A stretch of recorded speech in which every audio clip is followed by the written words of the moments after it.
An apple a day keeps the doctor away. I suppose that saying exists because it assumes people who eat apples are doing so in place of candy. I say this because the nutritional profile of an apple doesn't impress me. But hey, fiber, am I right? After about 8 traffic jams in 2.5 hours, I made it to a place I tell myself every year that I'm going to but never do: Apple Hill.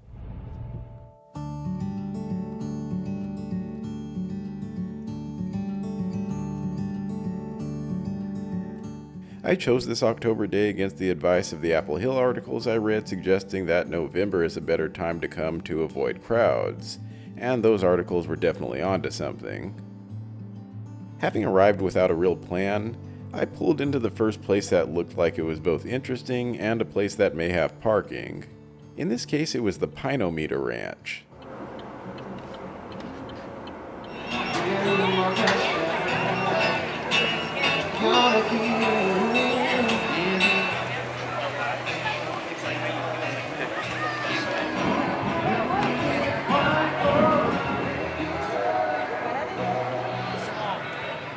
In addition to the obligatory bins of apples and pumpkin patch, this place had live music, vendors selling souvenirs, a barn selling both hard cider and regular cider, and an outdoor food court that included a Mexican food truck and a pizza truck.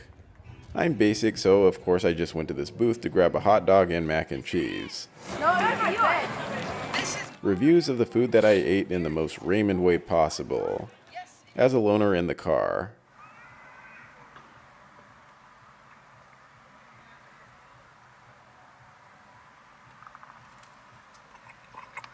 The mac and cheese was solid. It had a garlicky aroma, so I assume they snuck some garlic into it. But you can't argue with this cheese pull. The hot dog was actually slightly better than the mac and cheese. It reminded me a lot of the all-beef hot dogs I occasionally get at sporting events, which are usually pretty good. At this point, I was seriously contemplating leaving Apple Hill because I just wasn't in the mood for crowds. I mean, when am I ever in the mood for crowds? Anyway, with no foreseeable plans to return to this place in the future, I don't think I would be able to handle the regret of driving 2.5 hours to Apple Hill for a hot dog and mac and cheese. Also, you saw the thumbnail, so I don't have to tell you that I did go to one more farm. This popular place is Boa Vista, the kind of farmer's market you imagine in your head when you think of Apple Hill.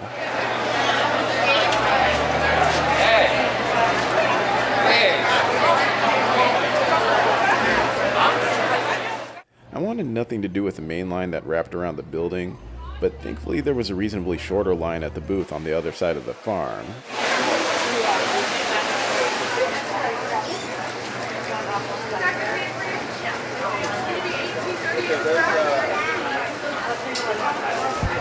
Yeah, I would like. Is it okay if I get 4 caramel apples? Yeah. Do you want? We only have 1 with plain and then 3 with nut at the moment. I guess I'll just take those. Okay. Another review in the Loner Mobile. I would say the cider is alright as it tasted like basic apple juice, but I feel like most people would enjoy it more than I did since I almost never drink calories. By the way, it's unpasteurized, so read the warning label.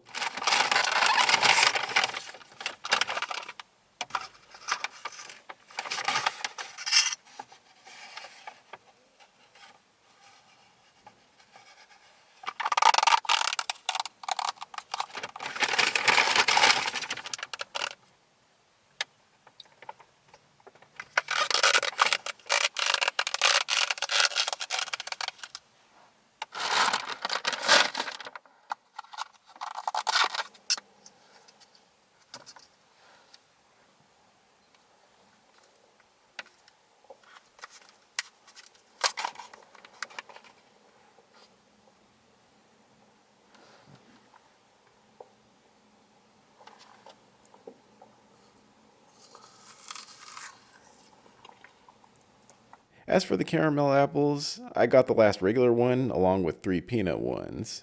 The regular caramel apple somehow tasted even sweeter than the cider. In fact, it was almost too sweet for someone like me who doesn't eat a ton of sugar. This might be due to the Granny Smith apple being more sweet and less sour than I expected, but the apple was just sour enough for the caramel pairing to work.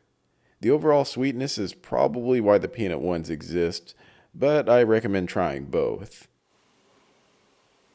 Now that I've knocked off this bucket list item,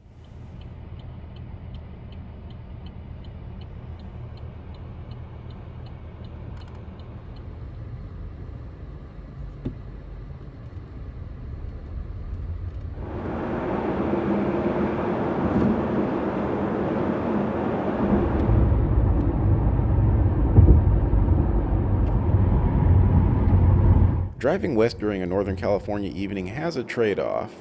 You get a view of a nice sunset, but it can be blinding, so be careful.